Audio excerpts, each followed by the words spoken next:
할렐루야, 반갑습니다.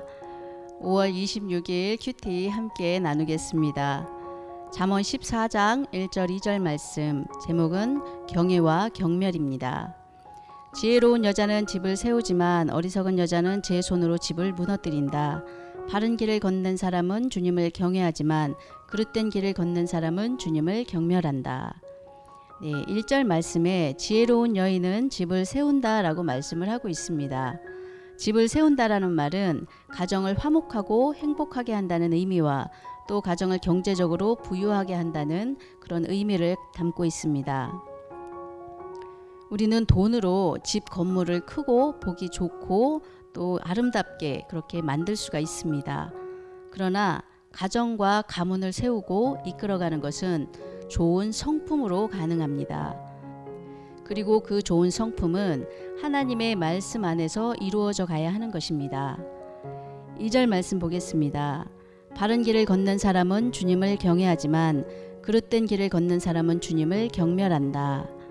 네, 여기서 바른 길을 걷는다라는 것은 하나님의 말씀에 따라 사는 것을 의미합니다. 선한 양심을 따라 살면서 하나님이 기뻐하시는 그런 일을 행하고 또 하나님의 말씀으로 양육을 받으며 그 말씀대로 살아가는 것입니다. 반대로 그릇된 길을 걷는 사람은 하나님을 경멸하는 자입니다. 이렇게 말하면 나는 하나님을 경멸한 적이 없는데 라는 생각에 다소 거부감이 들 수도 있는데요. 우리는 각자 자신이 믿는 대로 그렇게 행동을 합니다. 그런데 그 믿음이 하나님의 말씀에 근거한 것이 아니라면 그것이 아무리 좋은 생각이라 할지라도 우리는 하나님을 반대하는 것이 됩니다. 하나님의 말씀보다 자신의 생각, 자신의 힘을 더 믿음으로 하나님을 무시하게 되는 것이죠. 이것이 바로 성경에서 말하는 하나님을 경멸하는 것입니다. 우리는 각자 스스로에게 질문을 한번 해봤으면 좋겠습니다. 나는 과연 하나님을 경외하고 있는가? 아니면 경멸하고 있는가? 만약에 하나님을 경외하는 자라고 생각이 든다면 우리는 야고보서 2장 18절 말씀처럼 우리의 행함으로 우리에게 있는 믿음을 보여야 합니다.